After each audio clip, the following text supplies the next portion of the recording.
अभी हम इस वीडियो में करंट ट्रांसफ़र और पोटेंशियल ट्रांसफ़र सीटी और पीटी क्या है, उसका क्या यूज़ है, उसको कैसे पहचानते हैं, क्या क्या प्रिकॉशन लेना है, वो सब इस वीडियो में देखेंगे। अभी सीटी का फुल फॉर्म है करंट ट्रांसफ़र, पीटी का है पोटेंशियल ट्रांसफ़र और उसको वोल्टेज ट्रांसफ़र भी बोल सकते हो। अभी ये वन टाइप ऑफ ट्रांसफ़र ही है। तो आई होप कि आपको ट्रांसफ़र क्या है उसके बारे में पता होगा। अगर आपको नहीं पता है तो मैंने ऑलरेडी ट्रांसफ़र किया है, उसका क्या वर्किंग है उसका मैंने ऑलरेडी एक वीडियो बनाया हुआ है। तो अगर आप वो वीडियो देखना चाहते हो तो उसका लिंक मैं आई बटन में दे दूंगा, तो पहले वो वीडियो खास देख लेना। आपको ट्रांसफ़र के बारे में पता होगा तो ही ये वीडियो आपको अच्छी तरह समझ में आएगा। अभी ये जो सीटी और पीटी है, दोनों ट्रांसफ़र है, करंट ट्रांसफ़र और पोटेंशियल ट्रांसफ़र। उसका दो यूज़ है, एक मीटरिंग के लिए और एक प्रोटेक्शन के लिए। अभी इसका जो सिंबल होता है, सीटी का ये सिंबल है ऐसे, या कई बार ऐसे भी दिखाई देते हैं, और पीटी का ये सिंबल है। अभी एक बात खास याद रखना कि सीटी होगा वो करंट को स्टेप डाउन करेगा और पीटी होगा वो वोल्टेज को स्टेप डाउन करेगा। और सीटी का जो करंट होगा वो हमने सेकेंडरी का फिक्स लिखा है 1 एम्पियर या 5 एम्पियर। वैसे ही पीटी का जो होगा वो हमने 110 वोल्ट सेकेंडरी वोल्टेज वो हमने फिक्स रखा है। अभी दोनों का हम यूज़ देखते हैं कि सीटी और पीटी कैसे मीटरिंग में और प्रोटेक्शन में यूज़ होता है। तो सबसे पहले प्रोटेक्शन का देखते हैं।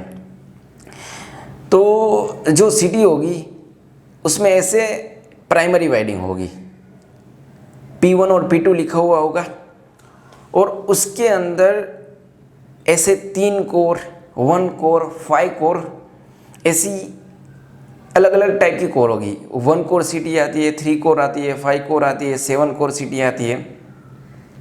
और कोर के दूसरी साइड सेकेंडरी वाइंडिंग होगी। ओके, ये फर्स्ट कोर है तो उसमें 1S1 लिखा होगा, 1S2 लिखा होगा। फिर ये सेकंड कोर होगी तो 2S1, 2S2, और थर्ड कोर होगी तो 3S1, 3S2।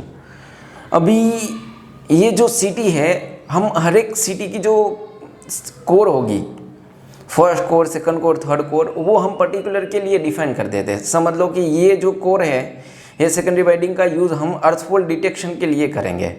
फिर ये जो होगी उसको ओवर करंट डिटेक्शन के लिए। अभी ये कैसे एज ए प्रोटेक्शन काम होता है, तो ये जो सीटी का जो सेकेंडरी वाइंडिंग होती है उसको हम रिले में कनेक्ट करते हैं, इसको हम रिले में कनेक्ट करते हैं। अभी रिले के अंदर ऑलरेडी हमने कुछ रेफरेंस वैल्यू डाली हुई है। समझ लो 0.1 IN मतलब कि सीटी का सेकेंडरी करंट 1 एम्पियर या 5 एम्पियर। आप प्राइमरी करंट भी ले सकते हो। तो अगर ये ऑलरेडी हमने एक रेफरेंस वैल्यू डाली हुई है, ये जो कनेक्शन होगा वो हम रिले में देंगे तो रिले को डाटा मिलेगा।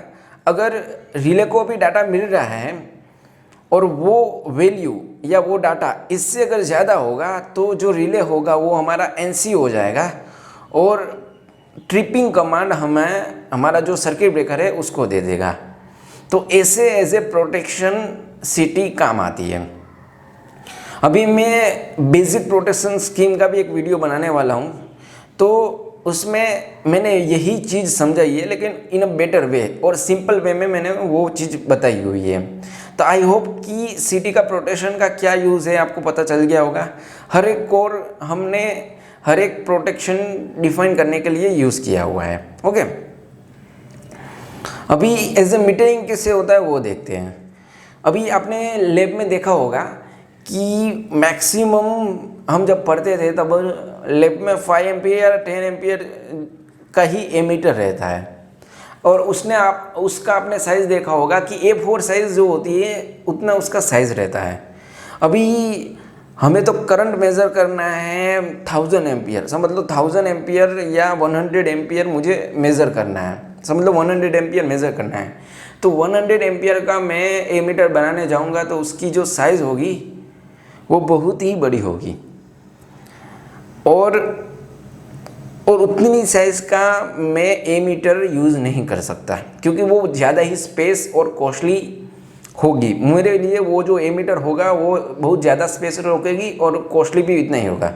तो फिर हमने सॉल्यूशन के लिए क्या किया, हमने सीटी डिज़ाइन की समझ लो मुझे 100 एम्पियर मेज़र करना है, तो मैंने 100 एम्पियर बाई 1 एम्पियर की मैंने सिटी बनाई और सेकेंडरी में मैंने ए मीटर कनेक्ट किया।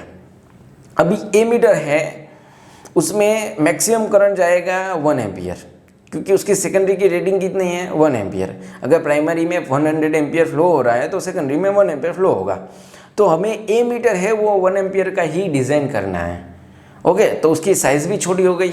फिर बाद में हमने क्या किया, जो ए मीटर है उसका जो स्केल होता है, जो ऐसे स्केल रहता है, इसका जो रेशियो है उस सेम रेशियो से किया।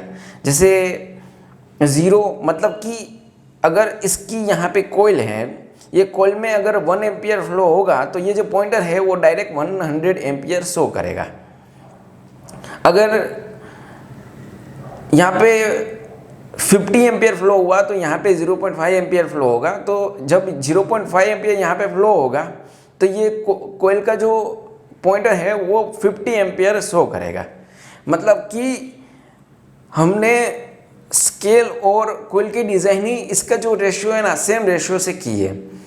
तो आपने शायद वो मार्क किया होगा कि ए मीटर होता है, उसके जस्ट लेफ्ट हैंड साइड पे बॉटम पे ऐसा रेशियो दिया होता है।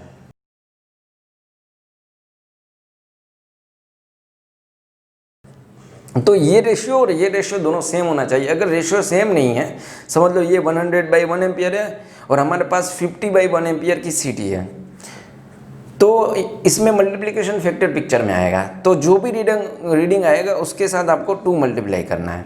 आई होप कि आपको समझ में आ गया होगा कि मीटरिंग का कैसे यूज़ करते हैं सिटी में। ओके, सिटी कैसे यूज़ होती है एज ए मीटरिंग। अब डायरेक्ट ए मीटर बनाने जाओगे तो उसकी साइज़ बहुत बड़ी हो जाएगी और कॉस्ट भी बहुत होगी। तो ऐसे आप कोई भी क्वांटिटी आप मेज़र कर सकते हो। ये हुई ए मीटर की, मतलब सिटी की। ये सेम फंक्शन पीटी में होगा। पीटी में हम सेकेंडरी में वोल्ट मीटर कनेक्ट करेंगे। अभी जो सिटी और पीटी है ना, उसका सिंबल खास आप ध्यान रखना। सिटी है वो करंट को स्टेप डाउन करती है, लेकिन वोल्टेज को स्टेप अप करती है। तो सेकेंडरी में नंबर ऑफ टर्न्स ज़्यादा आएंगे। और पीटी में क्या होगा, वो वोल्टेज को स्टेप डाउन करती है, तो सेकेंडरी में नंबर ऑफ टर्न्स कम आएंगे। ओके, अभी आउटडोर कोई भी सबस्टेशन है, उसमें समझ लो हमें सिटी और पीटी पहचानना है। तो कैसे पहचानेंगे कि सिटी में 2 टर्मिनल होते हैं, P1 और P2, और पीटी होगी तो उसमें एक ही टर्मिनल होगा, जैसे ये। ओके, तो आप दूर से भी पहचान सकते हो सिटी और पीटी कौन सी है। तो ये भी एक्चुअली बहुत IMP क्वेश्चन है, इंटरव्यू में पूछा जाता है। समझ लो आपने अगर आउटडोर सबस्टेशन में काम किया है तो ये क्वेश्चन जनरली पूछा जाता है कि आप सिटी और पीटी कैसे पहचानते हैं। अभी एक सिटी में जब आप काम करते हो तब आपको ये प्रिकॉशन पता होना चाहिए कि जब प्राइमरी सप्लाई के साथ कनेक्टेड होती है तब आपको सेकेंडरी कभी ओपन नहीं करनी है, क्योंकि वो एक स्टेप अप ट्रांसफॉर्मर है और सेकेंडरी में वोल्टेज ज़्यादा होगा कंपेयर टू प्राइमरी। सो अगर आप सेकेंडरी ओपन करोगे तो आपको एक हेवी इलेक्ट्रिक शॉक फील होगा। तो ये एक प्रिकॉशन है कि जब प्राइमरी चार्ज होती है तब सेकेंडरी कभी सिटी की ओपन नहीं करनी चाहिए।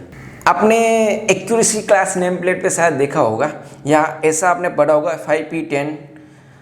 फिर मीटरिंग सिटी आपने देखी होगी तो उसमें क्लास लिखा होता है 0.1%, 0.2%, 0.5%।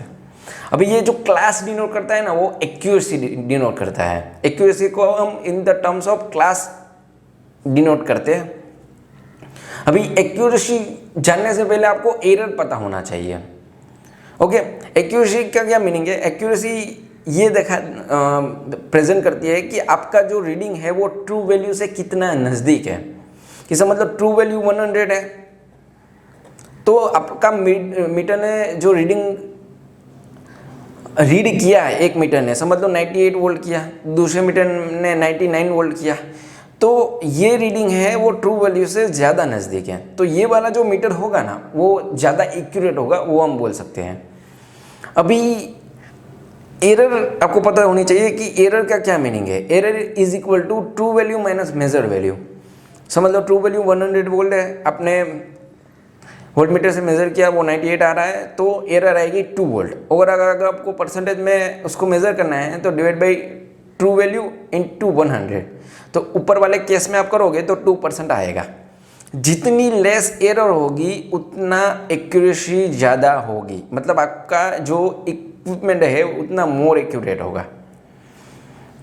तो ये मीटिंग वाली आप सीटी देखोगे नेम प्लेट में, तो उसमें 0.1%, 0.2%, 0.5%, तो ये कुछ नहीं है, ये एरर है। तो आई होप कि आपको ये पता चल गया होगा, जितनी कम एरर होगी उतना अच्छा है। तो 0.1% है वो बेटर है 0.2% से, 0.2% बेटर है 0.5% से। ओके, और कई बार आपको ऐसे पढ़ने को मिलेगा 5P10। तो P का मीनिंग है प्रोटेक्शन, मतलब कि वो प्रोटेक्शन के लिए सीटी यूज़ की हुई है। 5 मतलब कि वो लिमिटिंग एरर है, और 10 क्या है वो मैं आपको समझाता हूँ। समझ लो कि मैं कोई भी एक सीटी ले रहा हूँ, उसका एक रेशियो है 1000/1 एम्पियर की सीटी है।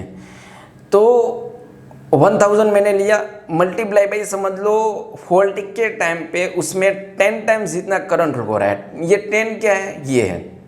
ओके, तो फॉल्ट के टाइम पे ये 1000 उसकी प्राइमरी, मल्टीप्लाई बाई 10 टाइम्स ये, तो इतना अगर करंट फ्लो होगा तो भी उसमें जो एरर होगी वो सिर्फ 5% ही होगी। ये 5% से ज़्यादा नहीं होगी।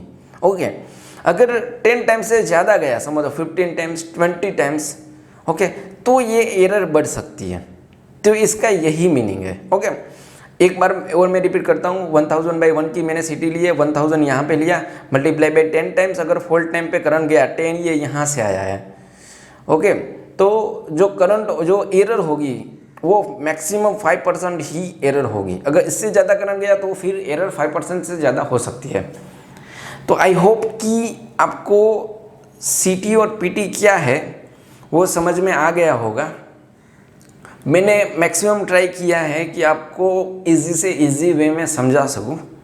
अगर आपका और भी कोई डाउट है तो आप कमेंट बॉक्स में बता सकते हो। और अगर ये वीडियो आपको अच्छा लगा तो लाइक करें, शेयर करें, सब्सक्राइब करें। इस वीडियो को देखने के लिए बहुत बहुत धन्यवाद।